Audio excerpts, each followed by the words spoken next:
Hello बच्चों, कैसे हो आप लोग। झारखंड स्पेशल के यूट्यूब चैनल में आप सभी का स्वागत है। आज हम लोग कवर करने वाले हैं क्लास 10 का चैप्टर 2 जो है अम्ल क्षार एवं लवण। इसको हम काफ़ी डिटेल के साथ आज कवर करेंगे। हर एक चीज़ कवर करेंगे जो जो आपके एग्ज़ाम में आ सकता है। तो इससे बाहर आपका एग्ज़ाम में कुछ भी नहीं आएगा। समझो पूरा पेपर अम्ल क्षार एवं लवण का पूरा पेपर यहीं इसी प्रेजेंटेशन से आप लोग का बनेगा। तो इससे बाहर कुछ नहीं आने वाला है, तो रेडी हो जाओ पढ़ने के लिए, पूरा तगड़ा तरह से समझने के लिए। इसका नोट्स आप लोग को डिस्क्रिप्शन बॉक्स में मिल जाएगा। तो चलो शुरू करते हैं। ये आखिर अम्ल क्या है। अम्ल कुछ नहीं है। अम्ल बस सिंपल से ऐसा समझो, अम्ल जो है ना, ऐसा पदार्थ जो पानी में जब हमको उसको मिलाया जाता है, जब हम पानी में उसको मिलाते हैं और वो H प्लस आयन को उत्पन्न करता है, यानी जैसे हम उसको पानी में डालेंगे तो वो H प्लस आयन में अलग हो जाएगा, H प्लस आयन को प्रदान करेगा, छोड़ेगा। तो उसको हम लोग क्या कहते हैं, उसको हम लोग अम्ल कहते हैं। अम्ल क्या होता है, अम्ल का स्वाद जो होता है ना, वो कैसा होता है, खट्टा होता है। आपके घर में अम्ल का एग्जाम्पल है नींबू। नींबू आप लोग सभी ने देखा होगा, सभी के घर में नींबू होते हैं, सिरका। तो नींबू को जब भी आप टेस्ट करते हो तो देखते हो वो बहुत ज्यादा खट्टा लगता है, एकदम पूरा शरीर झंझना जाता है जब भी आप उसको बिना पानी में डाले इसी तरह खाओगे तो। क्यों? क्योंकि नींबू क्या होता है, खट्टा होता है। और नींबू क्या है, एक अम्ल है, तो अम्ल का स्वाद हमेशा खट्टा होता है। एक और तरीका है अम्ल को पहचानने का, वो है लिटमस परीक्षण। लिटमस पेपर में जब हम लोग क्या करते हैं ना, एक हम लोग लेते हैं लिटमस पेपर, कौन सा कलर का, नीला कलर का हम लोग लेते हैं लिटमस पेपर। और उस लिटमस पेपर में जब हम लोग अम्ल को डालते हैं तो वो अम्ल लिटमस पेपर में जाने के बाद क्या करता है, वो उसके साथ अभिक्रिया करता है और क्या बना देता है, लाल कलर का वो हो जाता है। वो रेड कलर, जो नीला पेपर होता है ना, वो कौन सा कलर का हो जाएगा, वो रेड कलर का हो जाता है। तो लिटमस पेपर परीक्षण में अम्ल का कलर ये पूछा जाता है, तो क्या होता है, नीला से लाल हो जाता है। और क्या एक हम बताएं कि वो या तो H प्लस आयन में टूटता है जल में डालने के बाद, या फिर H3O प्लस आयन में टूटता है। ठीक है। और जब भी हम अम्ल का धातु के साथ अभिक्रिया करते हैं तो क्या देता है वो, H2O, H2 जो होता है ना, हाइड्रोजन, हाइड्रोजन गैस को वो रिलीज करता है। कब रिलीज करेगा, जब हम लोग अम्ल का अभिक्रिया धातु के साथ कराते हैं। आपका कुछ जनरल एग्जांपल है जो जो आप लोगों ने सुना होगा, ये अम्ल का है, हाइड्रोक्लोरिक एसिड, आपका फिर हो गया sulphuric acid H2SO4, HNO3 nitric acid, CH3COOH acetic acid. ये सब आप लोग का जनरल अम्ल का एग्जाम्पल है। ठीक है। अब आइए हम लोग क्षारक को समझते हैं। क्षारक क्या होता है, क्षार क्या होता है एवं लवण क्या होता है। देखो, जैसे हम लोग बताए अम्ल, उसी तरह एक होता है क्षार। समझो कि उसका जस्ट उल्टा टाइप का चीज है। क्षार क्या होता है, क्षार जो आपका होते हैं ना, क्षार हमेशा क्या रहता है, स्वाद में कड़वे और रहते हैं। क्षार का स्वाद कैसा रहता है, कड़वा रहता है। और जो क्षार है वो क्या करता है, वो जो लाल लिटमस पेपर है ना, जैसे अम्ल में हम लोग कौन सा कलर का लिटमस पेपर लिए थे, नीला कलर का। लेकिन जब हम लोग क्षारक को लेते हैं तो क्षारक में कौन सा कलर का लिटमस पेपर लेंगे, नीला कलर का लेंगे, नहीं सॉरी, लाल कलर का लिटमस पेपर लेंगे। और लाल कलर का लिटमस पेपर को जो क्षारक है किसमें, नीला में बदल देता है। तो लिटमस पेपर परीक्षण में इसका क्या होता है, लाल से नीला। अम्ल क्या होता था, नीला से लाल, जस्ट इसका उल्टा है लिटमस पेपर। अम्ल जो है आपका H प्लस आयन रिलीज करता था, और क्षारक जो है वो आपका OH माइनस आयन को रिलीज करता है। आपका कुछ एग्जाम्पल है जो क्षारक का है, NaOH, sodium hydrochloride, sorry, sodium NaOH, sodium hydroxide, calcium hydroxide, magnesium hydroxide, ये सब क्या है, इसका जनरल एग्जाम्पल है। उसकी में क्षारक में ही एक चीज आता है आपका क्षार। क्षार क्या होता है, तो क्षार आपका कुछ नहीं है, बस इतना समझो कि क्षार आपका कुछ नहीं। क्षार, जो भी क्षारक, जो भी क्षारक जल में घुलनशील है, जो भी क्षारक जल में घुलनशील है, उसको हम लोग क्या बोलते हैं, क्षार कहते हैं। क्षार का क्या मतलब हो गया, जो भी क्षारक आपका जल में घुलनशील है वो क्या हो जाएगा, क्षार हो जाएगा। अब लवण क्या है, लवण एवं सूचक। तो लवण कुछ नहीं है, लवण को हम लोग इंग्लिश में क्या बोलते हैं, हम लोग उसको सॉल्ट बोलते हैं। ठीक है।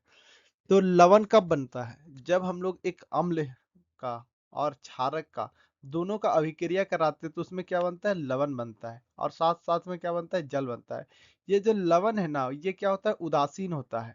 ठीक है, ये क्या होता है, उदासीन होता है, जिसको हम लोग क्या बोलते हैं इंग्लिश में, ये न्यूट्रल रहता है।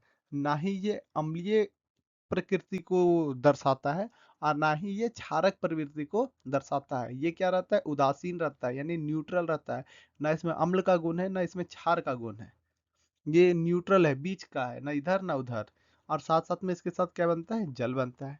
इसी को हम लोग क्या कहते हैं, उदासीनीकरण अभिक्रिया कहते हैं। आपका लवण का सबसे कॉमन एग्जाम्पल आपका घर का नमक है। हर किसी का घर में नमक होगा, सबने खाया होगा नमक। तो नमक क्या है, नमक एक लवण है। सबने देखा होगा कि ये जो नमक है, ठीक है, वो जनरली हर घर में यूज होता है। और ये सबसे कॉमन जो आपका लवण का एग्जांपल है ना, वो क्या है, नमक, NaCl, सोडियम क्लोराइड। सूचक क्या है, सूचक यानी इंडिकेटर। जैसे कि आपको एक सूचक हम बताए थे, लिटमस। लिटमस पेपर में क्या होता है, अम्ल में क्या हो जाता है, वो नीला से लाल हो जाता है, और क्षारक में क्या हो जाता है, लाल से नीला हो जाता है। उसी तरह एक और आपका सूचक है मिथाइल ऑरेंज। ये क्या करता है, अम्ल में क्या हो जाता है, ये लाल हो जाता है। उसी तरह एक और है फिनोफ्थिलीन, और एक और है गंधीय सूचक। तो फिनोफ्थिलीन में क्षार में गुलाबी, और जो आपका गंधीय सूचक है, गंधीय सूचक में क्या होता है, उसमें या तो हम लोग प्याज को लेते हैं या फिर हम लोग लौंग का तेल को लेते हैं। तो उसमें सुगंध, जब भी हम प्याज के ऊपर क्षार को या अम्ल को डालते हैं, उससे उसका सुगंध में परिवर्तन आता है। या तो वो बहुत, मतलब एक होता है कि ऐसा सुगंध आएगा जो आपको चुभेगा, चुभनदार हो, जलने वाला सुगंध है। तो वो हम लोग बोलते हैं कि वो क्षार है या अम्ल है। तो वो हम लोग किससे पता करते हैं, गंधीय सूचक से पता करते हैं। ठीक है, अम्ल और इसका कुछ हम लोग का जो है रसायन है। 1 मिनट। अम्ल की रासायनिक अभिक्रिया, हम लोग क्या करते हैं ना, जैसे हमने बताया आपको कि अम्ल का जब हम लोग अभिक्रिया कराते हैं किसके साथ, धातु के साथ। अम्ल का अभिक्रिया जब हम लोग धातु के साथ अभिक्रिया कराते हैं तो वो क्या बनाता है, एक तो लवण बनाता है और साथ में हाइड्रोजन गैस बनाता है। हमने पहले भी देखा है कि अम्ल का धातु के साथ अभिक्रिया करने पे हाइड्रोजन गैस बनता है, और साथ साथ में क्या बनता है, अम्ल भी, अम्ल बोले लवण भी बनता है। किसके, अम्ल एवं धातु की अभिक्रिया से एक लवण बनता है, दूसरा क्या, हाइड्रोजन गैस बनता है। तो जब इसका कुछ एग्जांपल आप देखो, जैसे Zn क्या है, जिंक। जिंक एक क्या है, एक धातु है। ठीक है, और साथ में इसका क्या, हम लोग सल्फ्यूरिक एसिड को ले रहे हैं, H2SO4। ये क्या है, ये एक अम्ल है। तो जब ये लोग दोनों का अभिक्रिया हो रहा है तो क्या बन रहा है, ZnSO4 जिंक सल्फेट, जो कि एक क्या है, लवण है। क्या, एक लवण, सॉल्ट बन रहा है।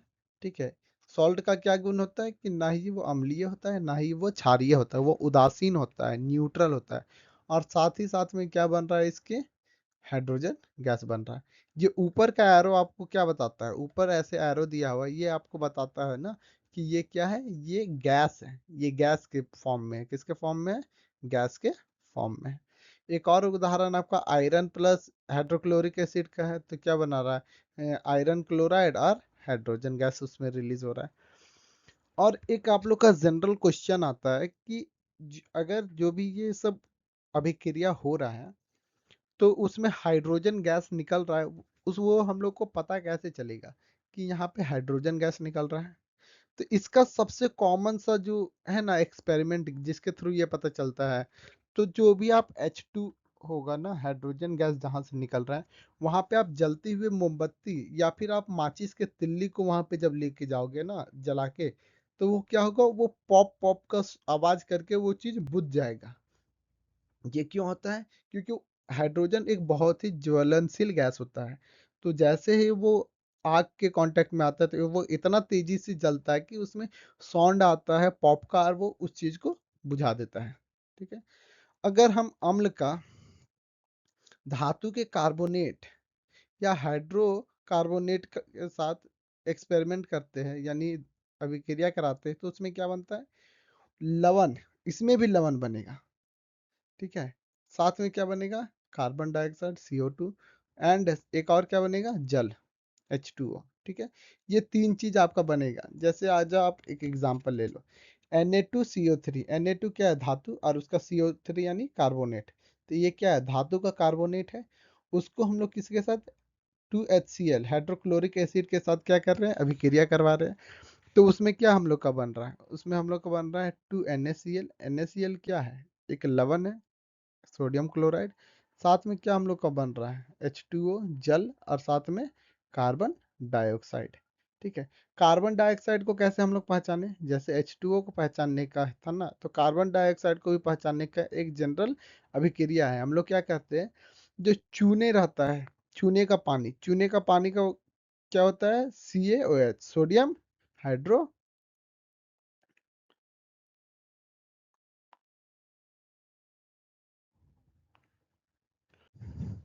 तो जब भी हम लोग सोडियम हाइड्रोक्साइड CaOH का अभिक्रिया CO2, CO2 यानी क्या, कार्बन डाइऑक्साइड, तो ये दोनों का जब हम लोग अभिक्रिया कराते हैं ना, तो इससे क्या बन जाता है, CaCO3। ये क्या है, रहता है एक प्रेसिपिटेट बन जाता है। ठीक है, प्रेसिपिटेट क्या रहता है, ये बैठ जाएगा। अगर इसको आप पानी में डालोगे ना, तो ये घुलेगा नहीं, ये नीचे जाके बैठ जाएगा। और साथ ही साथ में क्या बनता है, H2O। ये आपका जनरल, आप इस चीज को देख सकते हैं कि घर पे पुताई जो होता है, चूना वाला पुताई, तो उसमें क्या होता है ना, कि शुरू में हम लोग क्या करते हैं, चूने के पानी से पुताई करते हैं। तो शुरू शुरू में वो उतना साइन नहीं करता है, लेकिन वो एक दिन के बाद काफी ज्यादा साइन करने लगता है, उसमें काफी चमक आ जाता है। ऐसा क्यों होता है, इसका कारण है क्यों, क्योंकि उसके साथ बाद में वो कार्बन डाइऑक्साइड के साथ अभिक्रिया कर लेता है, और क्या बना देता है, कैल्शियम कार्बोनेट। कैल्शियम कार्बोनेट क्या है, एक प्रेसिपिटेट है, जो घर को में साइन आ जाता है जिसके कारण, और साथ साथ में वाटर। ठीक है, अम्ल की,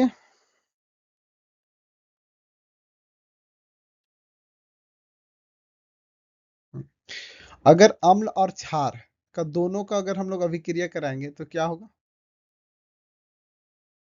तो एक हम लोग का क्या बनेगा, लवण बनेगा, दूसरा क्या बनेगा, जल बनेगा। ये चीज हम लोग जानते हैं कि अम्ल क्षार का अभिक्रिया कराने से क्या बनता है, जल बनता है और लवण बनता है।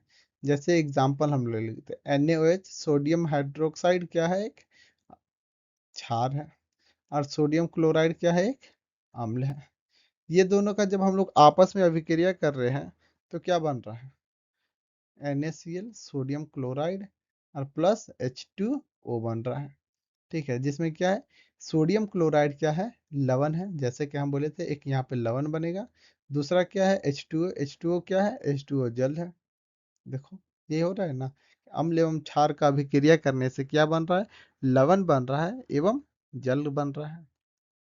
ठीक है, अगर हम लोग अम्ल का अभिक्रिया धातु के ऑक्साइड के साथ कराएंगे तो क्या होगा, ये याद रखना, हर एक चीज ये एग्जाम बहुत इंपॉर्टेंट है, कि धातु के ऑक्साइड के साथ कराएंगे तो क्या बनेगा, आपका अम्ल एवं क्षार का अभिक्रिया से क्या बनेगा, धातु के साथ बनाएंगे तो क्या होगा, धातु के कार्बोनेट के साथ अभिक्रिया कराएंगे तो क्या बनेगा।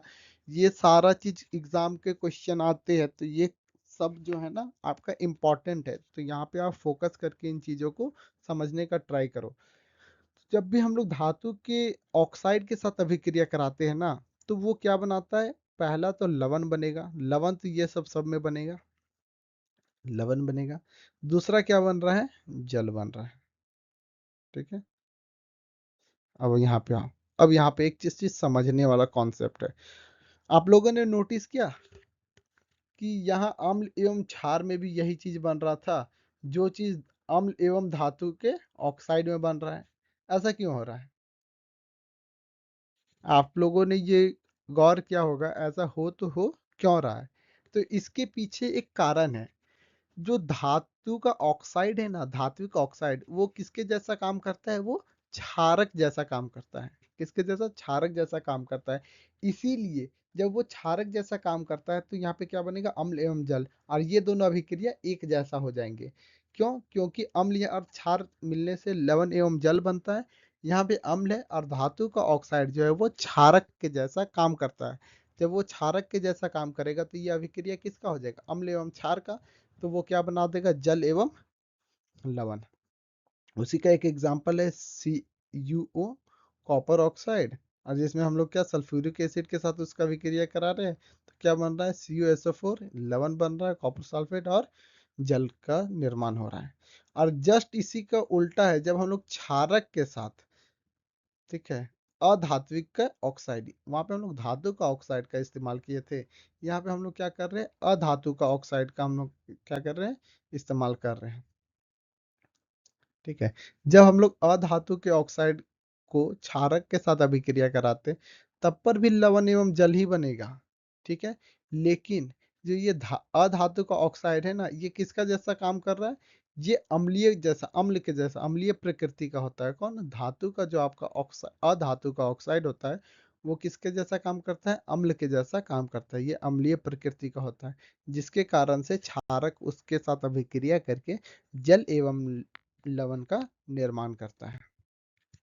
ठीक है, आयन क्या है, ठीक है, जब हम लोग जब हम लोग अम्ल का स्वरूप में देखेंगे और इसको हम लोग क्षार का स्वरूप में देखेंगे, तो हमने आपको बताया था कि अम्ल का प्रकृति क्या होता है, कि वो वाटर यानी पानी में जाने के बाद वो H+ आयन को रिलीज करता है।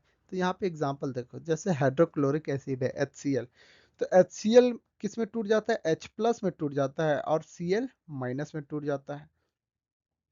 जब ये H+ और Cl- में टूट रहा है ना,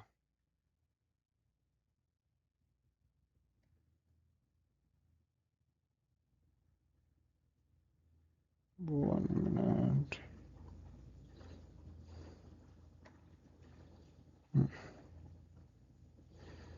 ठीक है, H+ में टूट रहा है, किसमें, Cl- में टूट रहा है।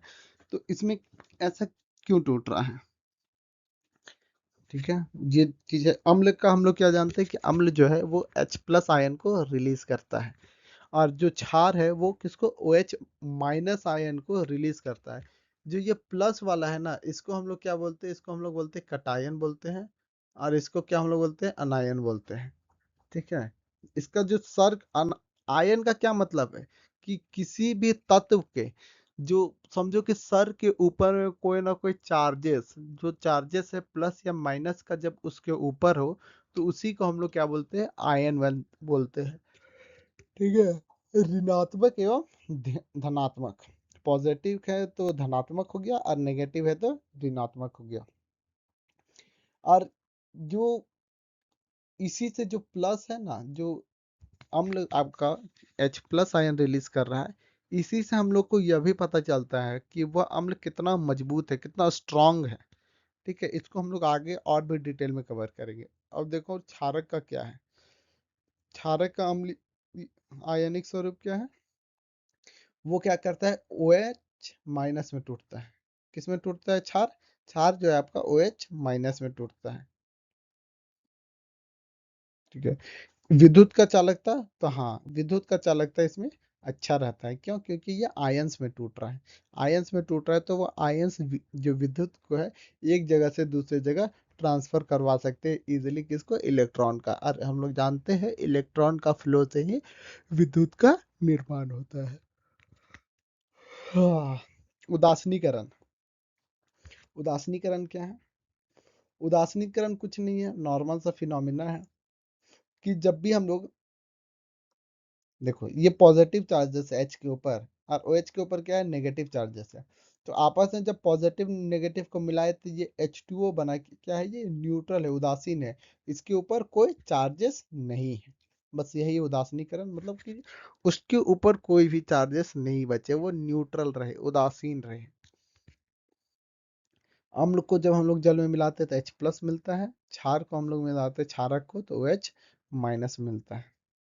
ठीक है, और एक और चीज, कि जो हम लोग हमेशा क्या कहते हैं ना, कि अम्ल में जल मिलाया जाता है, जल में अम्ल नहीं। ऐसा क्यों, हम लोग हमेशा क्या कहते हैं कि अम्ल में जल मिलाइए, जल में अम्ल को नहीं। ऐसा क्यों, क्योंकि इसमें जब हम लोग मिलाते हैं ना, तो तनुकरण के कारण ऊष्मा उत्पन्न होता है।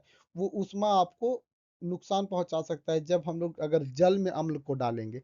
इसलिए हम लोग क्या कहते हैं, पहले अम्ल को डाल देते हैं, उसके हिसाब से हम लोग फिर उसके ऊपर जल को डालते हैं। PH scale. पीएच स्केल जिसका नाम है पावर ऑफ हाइड्रोजन। समझो कि पीएच ऐसा है कि कितना पावर है, कितना तेरे पास ताकत है। तुम किसी से लड़ने जा रहा है, तुम उसके साथ लड़ने पाओगे या नहीं लड़ने पाएगा, तेरे पास कितना ताकत है। यही चीज डिफाइन करता है कौन? PH scale. तुम गए किसी लड़की के चक्कर में मार करने, तो क्या वहां पे मार करके जीत के आने पाओगे? पावर देखते हो ना, उसी तरह अम्ल एवं क्षार का पावर देखने का काम कौन करता है? PH scale. पीएच स्केल को हम लोग क्या कहते हैं? Power of hydrogen. इस किसको ये मेजर करता है? हाइड्रोजन के पावर को। ये कहाँ से होता है? 0 से लेकर के ये कहाँ तक होता है? 14 के बीच में होता है। यहाँ पे होगा 7। 7 का मतलब है, 7 का मतलब है न्यूट्रल, उदासीन, जो कि एक जल। जल क्या है? उदासीन है, न्यूट्रल है। 7 से जो कम है, वो जितना 7 से कम होते जाएगा उतना वो अम्लीय होते जाएगा, उतना अच्छा अम्ल होगा जितना 7 से कम होगा। और 7 से जितना ज्यादा होगा उतना वो क्षारीय होते जाएगा। दैनिक जीवन में आपका कुछ उदाहरण जैसे हैं, यहाँ पे आप देखो, गैस्ट्रिक जूस। गैस्ट्रिक जूस का कितना है? पीएच 1.2। और यहाँ पे आप देखो कि यहाँ पे 1.2 कहाँ पे आ रहा है?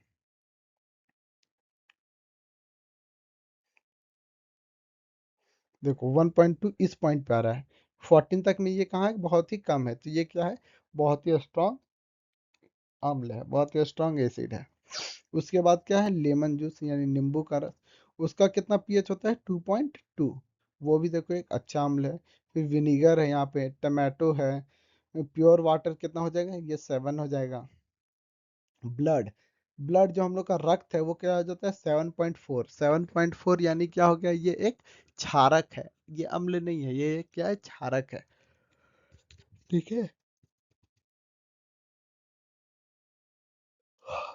तो हम लोग का और भी कुछ एग्जाम्पल है कि दैनिक जीवन में हम लोग का पीएच कहाँ कहाँ यूज होता है। अगर हम लोग अपना शरीर में देखें तो हम लोग का शरीर में रक्त का क्या पीएच होता है? वो वेरी करता है, कितना? 7.35 से लेकर के 7.45 तक, जिसको हम लोग जनरली कितना बोलते हैं? 7.4 होता है हम लोग का रक्त का पीएच। ठीक है। और हम लोग का जठर जो रस होता है हम लोग का, जिसमें क्या हम लोग का पाया जाता है? हाइड्रोक्लोरिक एसिड, HCl पाया जाता है, उसका कितना होता है? 1.2 होता है। और पीएच हम लोग का जो बॉडी है ना, हम लोग का शरीर में संतुलन बनाए रखने के लिए बहुत इंपॉर्टेंट है। क्यों इंपॉर्टेंट है? क्योंकि जो HCl अगर हम लोग का ज्यादा हो जाएगा तो पेट में आप लोगों ने देखा होगा फिर वो जलन देने लगता है। और इसको हम लोग, इसीलिए बॉडी जो है हम लोग का पीएच को हमेशा संतुलित रखता है। अम्लीय वर्षा। अम्लीय वर्षा क्या है? जब बारिश के कणों में अम्ल, बारिश में अम्ल के कण मिल के आते हैं। अम्ल जो बारिश जो है ना, यानी जो पानी है वो ज्यादा अम्लीय हो जाता है, उसका पीएच वैल्यू 7 से गिर के 5.6 हो जाता है। जब वैल्यू 5.6 हो जाएगा तो वो क्या हो जाएगा? अम्लीय। 5.6 से कम हो जाएगा तो वो क्या हो जाएगा? अम्लीय हो जाएगा। इस ये क्या है? ये बहुत ही नुकसानदायी है। आपने सुना होगा कि जो ताजमहल का कलर है धीरे धीरे व्हाइट से थोड़ा थोड़ा येलोइश होते जा रहा है।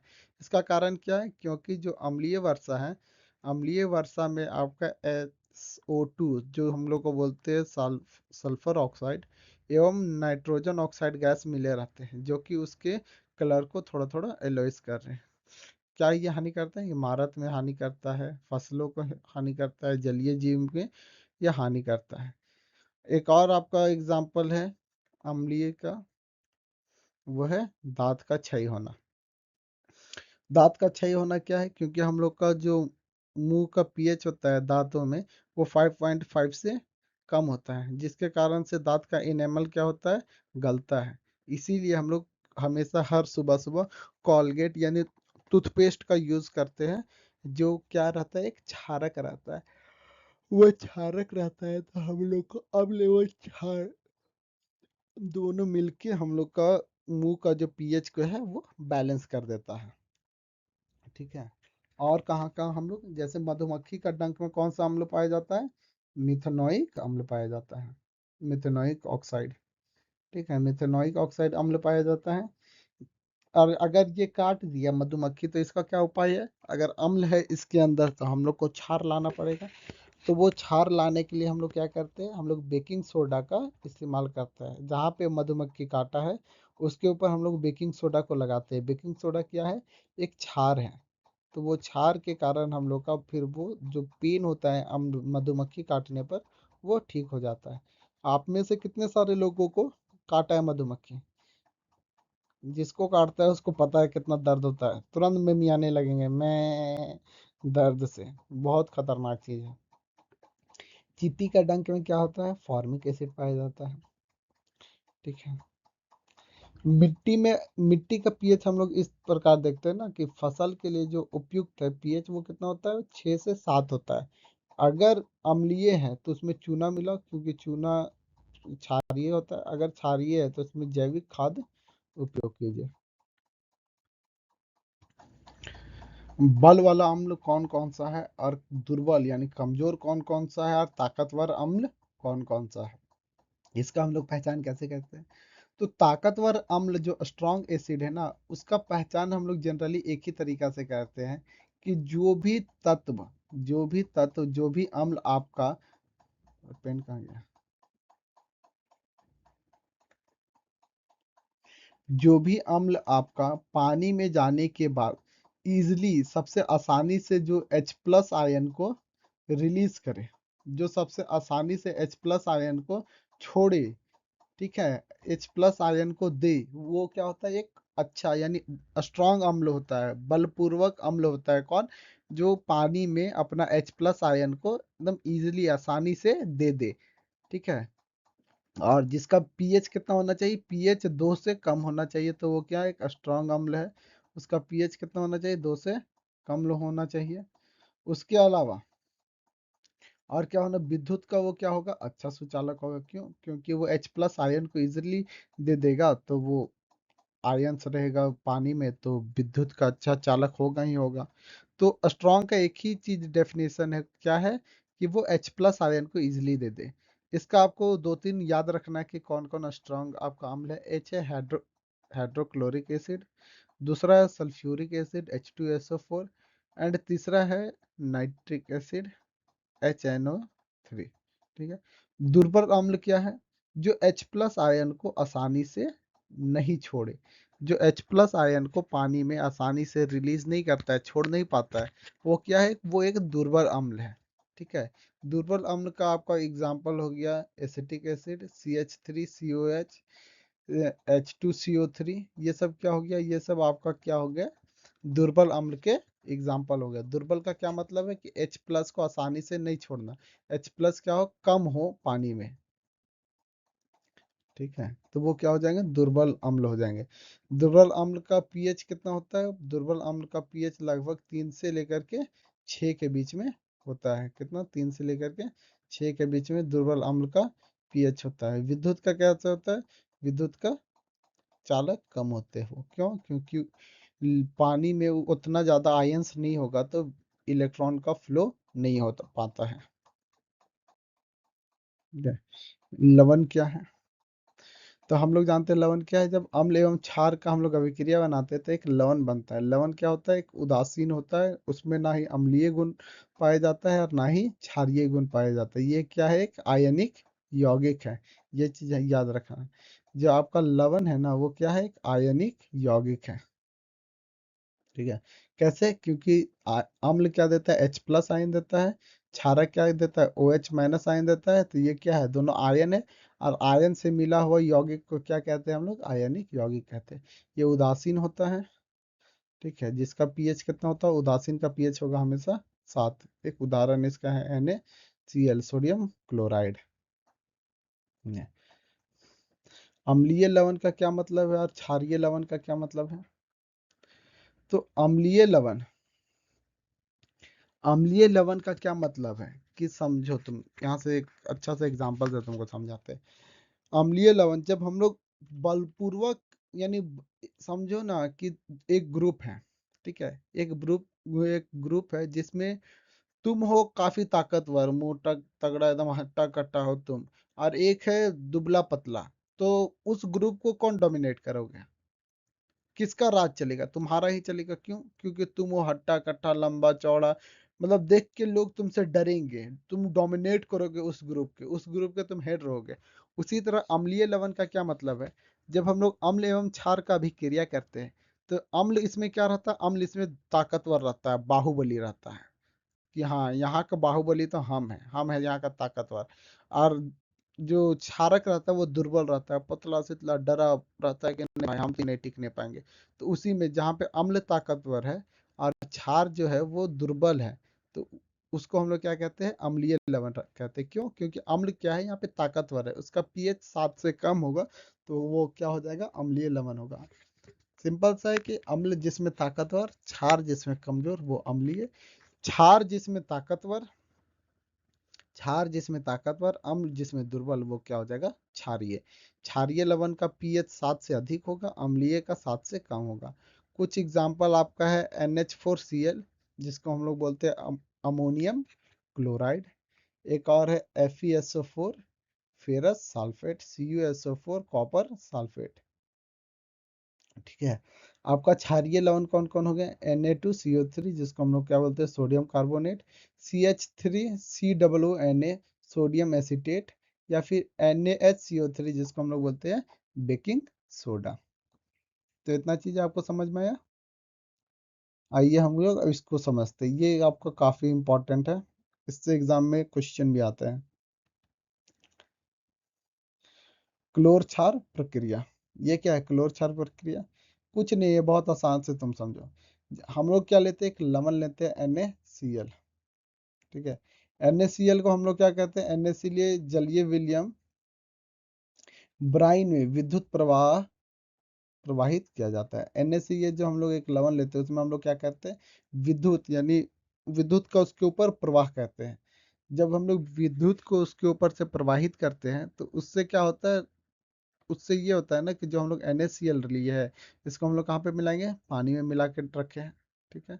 जब पानी में इसको मिला के रखे हैं ना, तो ये दो चीज में टूट जाता है। एक तो Na2NaOH सोडियम हाइड्रोक्साइड, दूसरा क्या इसमें क्लोरीन गैस निकलता है, और तीसरा क्या निकलता है? हाइड्रोजन गैस निकलता है। क्लोरीन जो आपका होता है ना, वो कहाँ पे पाया जाता है? क्लोरीन एनोड के ऊपर आपका आ जाएगा, और कैथोड के ऊपर कौन सा? हाइड्रोजन गैस का उत्पत्ति होता है। ठीक है। इसका उपयोग NaOH जो हम लोग का बना है, इसका उपयोग हम लोग कहाँ पे करते हैं? साबुन बनाने में, डिटर्जेंट बनाने में, कागज उद्योग, ये सब जगह पे हम लोग इसका उपयोग करते हैं। इसका नाम इसीलिए क्लोर क्षार रखा है। क्यों? क्योंकि यहाँ पे जो ये क्लोरीन है ना, वो कहाँ पे आ रहा है? एनोड पे आ रहा है, क्लोरीन यहाँ पे रिलीज हो रहा है, इसीलिए इसका नाम भी रखा है क्लोर क्षार प्रक्रिया। विरंजक चूर्ण बनाने का जो तरीका है, जिसको हम लोग क्या बोलते हैं? ब्लीचिंग पाउडर, उसको हम लोग कैसे बनाते हैं? तो सबसे पहले हम लोग क्या लेते हैं इसमें? कैल्शियम हाइड्रोक्साइड, और उसको हम लोग क्या करते हैं? क्लोरीन के साथ अभिक्रिया कराते हैं, तो क्या बनाता है? CaOCl2 calcium oxy chloride. ठीक है, जिसको हम लोग क्या बोलते हैं? ब्लीचिंग पाउडर या फिर विरंजक चूर्ण। और साथ साथ में क्या निकलता है? H2O। ये सब इंपॉर्टेंट है, ये सारा जितना हम रासायनिक अभिक्रिया आप लोग को बता रहे, ये सारा इंपॉर्टेंट है, ये सभी से ही एग्जाम में क्वेश्चन आएगा, इससे बाहर कुछ नहीं आएगा। आगे हम अभी आप लोग को क्वेश्चन कराएंगे, तो आप लोग देखना, इससे बाहर कुछ नहीं आएगा। जब बूझे, इसको हम लोग क्या कहते हैं ना, CaOH को हम लोग क्या बोलते हैं? बुझा हुआ चूना। तो बुझा हुए चूने पर जब हम लोग क्लोरीन गैस को प्रवाहित करते हैं, तो उससे क्या बनता है? हम लोग का ब्लीचिंग पाउडर बनता है, जिसको हम लोग विरंजित चूर्ण भी कहते हैं। इसको कहाँ कहाँ यूज करते हैं हम लोग? पानी को साफ करने में इसका सबसे कॉमन एग्जाम्पल है कि जब पानी काफी गंदा हो जाता है, तो इसको ब्लीचिंग पाउडर को डालते हैं, तो पानी साफ हो जाता है पूरा, जो उसके ऊपर हरा हरा काई ये सब बैठा रहता है वो पूरा क्लियर हो जाता है। अब आ जाओ बेकिंग सोडा। बेकिंग सोडा कैसे बनता है? बेकिंग सोडा का फॉर्मूला क्या है? NaHCO3। ठीक है। तो बेकिंग सोडा कैसे बनता है? NaHCO3। उसमें कुछ नहीं, हम लोग करते क्या? NaCl लेते हैं। NaCl क्या है? Sodium chloride. ठीक है, एक लवण है, उसको जब हम लोग पानी में मिलाते हैं, प्लस उसके ऊपर हम लोग क्या करते हैं? CO2 मिलाते हैं, और NH3 यानी अमोनिया। ये तीन चीज हम लोग जब ऐड करते हैं किसमें, NaCl में, तो उसके बाद एक अभिक्रिया होता है, वो अभिक्रिया से क्या बनता है, NH4Cl, NH4Cl, और लास्ट में एक और चीज हम लोग बोलते हैं NaHCO3, यही हम लोग का क्या है, बेकिंग सोडा है, सोडियम हाइड्रोकार्बोनेट, ठीक है, जिसको या फिर हम लोग बोलो सोडियम बाई कार्बोनेट, ठीक है। इसका हम लोग उपयोग कहाँ पे करते हैं, इसका उपयोग हम लोग का बेकिंग पाउडर बनाने में इसका यूज होता है, ठीक है। और कहाँ हो जाता है, बताइए, और कहाँ होता है, एंटासिड में इसका यूज होता है, अग्निशामक यंत्र बनाने में इसका यूज होता है, और भी बहुत जगह इसका यूज हम लोग करते हैं। और इससे और इम्पोर्टेंट अब आ गया धोने वाला सोडा।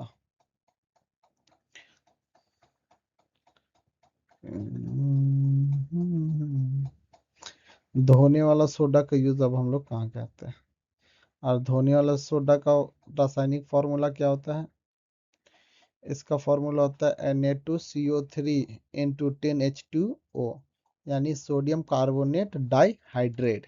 इसको हम लोग कैसे बनाते हैं, हम लोग क्या करते हैं ना, सबसे पहले हम लोग क्या लेते हैं, बेकिंग सोडा को लेते हैं, यहाँ से हम लोग क्या करते हैं, बेकिंग सोडा को उठाए, बेकिंग सोडा को हम लोग क्या करते हैं, हम लोग गर्म करते हैं, और जब बेकिंग सोडा को गर्म करते हैं तो उसमें टूट जाता है किसमें, Na2CO3 में, प्लस H2 और प्लस क्या निकालता है, कार्बन डाइऑक्साइड गर्म करने पे। और इसमें फिर Na2CO3 जो है ना, सोडियम कार्बोनेट, उसमें हम लोग क्या करते हैं, क्रिस्टलीकरण करते हैं। क्रिस्टलीकरण का मतलब क्या है कि उसमें हम लोग जल को ऐड करते हैं, जोड़ते हैं, उसमें हम लोग क्या करते हैं, 10 गो H2O को ऐड कर दिए, जिससे क्या बन गया, धोने वाला सोडा। धोने सोडा का कहाँ का यूज होता है, कांच बनाने में यूज होता है, साबुन बनाने में यूज होता है, कागज उद्योग में इसका यूज होता है, जल की कठोरता को दूर करने में भी हम लोग इसका इस्तेमाल करते हैं। क्रिस्टलीकरण और पीओपी, प्लास्टर ऑफ पेरिस। तो क्रिस्टलीकरण क्या होता है, ये कुछ नहीं है, नॉर्मल सा एक फिनोमिना, नॉर्मल सा चीज है। इसमें क्या होता है ना, कि जब हम लोग एक लवण को, जब हम लोग कुछ लवण में निश्चित अनुपात, क्या एक निश्चित अनुपात का मतलब निश्चित अनुपात जल को उसके ऊपर बांधते हैं, तो इसे हम लोग क्या कहते हैं, क्रिस्टलीकरण कहते हैं। जैसे हम लोग की धोवन सोडा में भी किए थे, इंटू 10H2O क्या किए थे हम लोग, उसके ऊपर ऐड कर दिए थे। जो 10H2O ऐड किए थे वो क्या था, क्रिस्टलीकरण है। यहाँ पे भी जैसे नीला थोथा में हम लोग क्या करते हैं, जिसका केमिकल फॉर्मूला क्या है, कॉपर सल्फेट पेटा हाइड्रेट। इसमें क्या किया हम लोग, 5H2O को हम लोग ऐड कर दिए, तो ये किसका एग्जाम्पल है, ये क्रिस्टलीकरण का एग्जाम्पल है, ठीक है। एक और आपका चीज होता है जिप्सम। जिप्सम क्या है, जिप्सम का केमिकल फॉर्मूला होता है कैल्शियम सल्फेट डाई हाइड्रेट।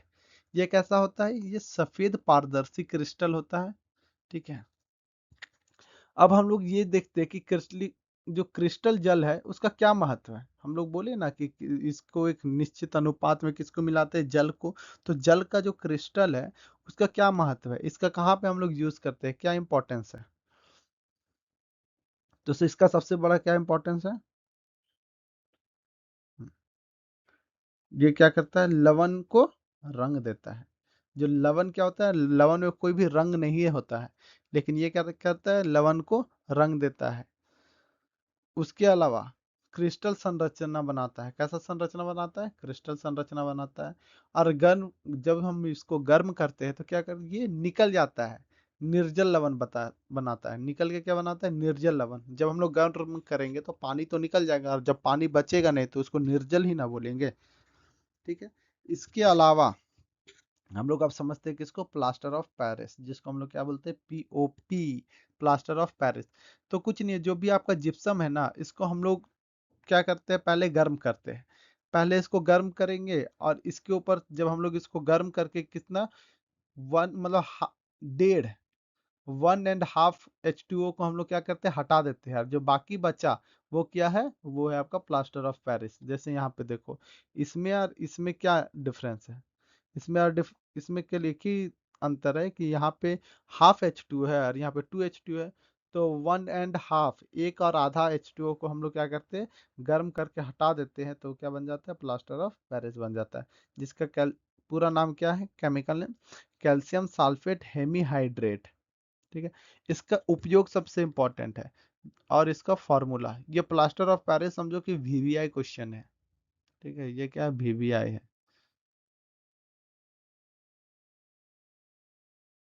ठीक है, बहुत इंपॉर्टेंट चीज है ये सब। इसका कहाँ कहाँ यूज हम लोग करते हैं, हड्डी को जोड़ने में हम लोग यूज करते हैं, किसका, प्लास्टर ऑफ पेरिस का यूज करते हैं। खिलौने बनाने में, मूर्तियों बनाने में यूज करते हैं, क्यों, क्योंकि ये कठोर होता है। दरवाजों की सजावट में भी इसका यूज करते हैं। और जैसे जैसे इसको पानी मिलाते हैं तो क्या हो जाता है, कठोर हो जाता है। ठीक है, ये किसका है, प्लास्टर ऑफ पेरिस का काम है। हाँ, जितना चीज हम पढ़े उसको हम बस अच्छा से बता देते हैं कि क्या क्या हम लोग पढ़े उसको पूरा शॉर्ट में। हम लोग क्या पढ़े, अम्ल पढ़े। अम्ल क्या होता है, हम लोग अम्ल पढ़े। अम्ल क्या होता है, स्वाद में खट्टा होता है, H+ आयन देता है, नीला लिटमस को लाल कर देता है। ठीक है, इसका कुछ एग्जाम्पल है HCl, H2SO4 एंड CH3COOH। ठीक है, क्षारक क्या है, क्षारक OH- आयन देता है और लाल लिटमस को नीला कर देता है। उसका कुछ एग्जाम्पल है सोडियम हाइड्रोक्साइड और कैल्शियम हाइड्रोक्साइड। लवण क्या है, अम्ल एवं क्षार का जब अभिक्रिया करते हैं तो वो एक लवण बनाता है। लवण क्या होता है, उदासीन होता है, साथ में क्या, जल देता है। ठीक है, इसके कुछ मुख्य अभिक्रिया कौन कौन से हमने देखे थे, अम्ल एवं धातु का अभिक्रिया देखे थे, जिससे कौन सा गैस निकलता है, हाइड्रोजन गैस। अम्ल एवं कार्बोनेट का अभिक्रिया से कौन सा गैस निकलता है, कार्बन डाइऑक्साइड गैस निकलता है। पीएच स्केल के बारे में देखे थे कि पीएच स्केल 0 से लेकर के 14 तक होता है, जो कि 7 से कम क्या है, अम्लीय है, और 7 से ज्यादा, 7 क्या है, उदासीन है, 7 से ज्यादा क्षारीय है। दैनिक जीवन में कहाँ का है वो हम लोग देखें। कुछ रसायन जो उपयोगी रसायन है, जैसे विरंजक चूर्ण, जिसको हम लोग क्या बोलते हैं, ब्लीचिंग पाउडर बोलते हैं। फिर बेकिंग सोडा को हम लोग देखें कि बेकिंग सोडा का निर्माण कैसे होता है, धोवन सोडा का निर्माण कैसे होता है, उसका केमिकल फार्मूला क्या है, क्रिस्टलीकरण जल क्या है, प्लास्टर ऑफ पेरिस क्या है, ये सभी चीज हम लोगों ने देख लिया है। तो चलो अब हम लोग कुछ क्वेश्चन को करते हैं। तो चलो हम लोग क्वेश्चन स्टार्ट करते हैं।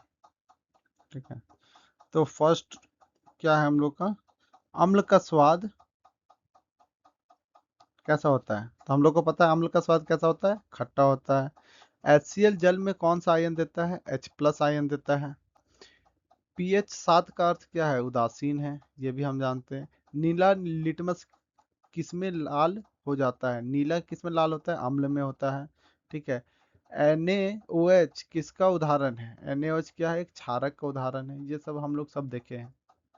ठीक है, Zn+H2O उत्पाद में कौन सी गैस निकलती है। तो हम लोग जान बोल बताए हैं कि जब भी हम लोग का धातु का अभिक्रिया अम्ल के साथ होगा तो उसमें क्या निकलेगा, हाइड्रोजन गैस निकलेगा।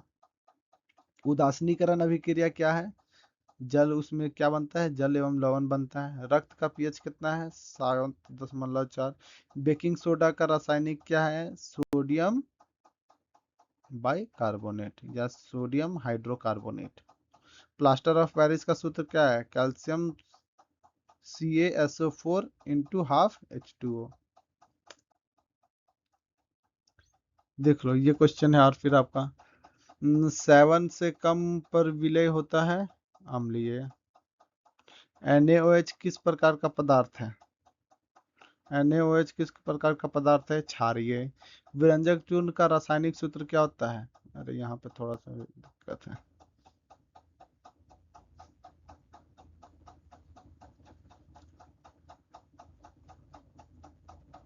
CaOCl calcium oxy chloride. ठीक है, उसके अलावा फिर बेकिंग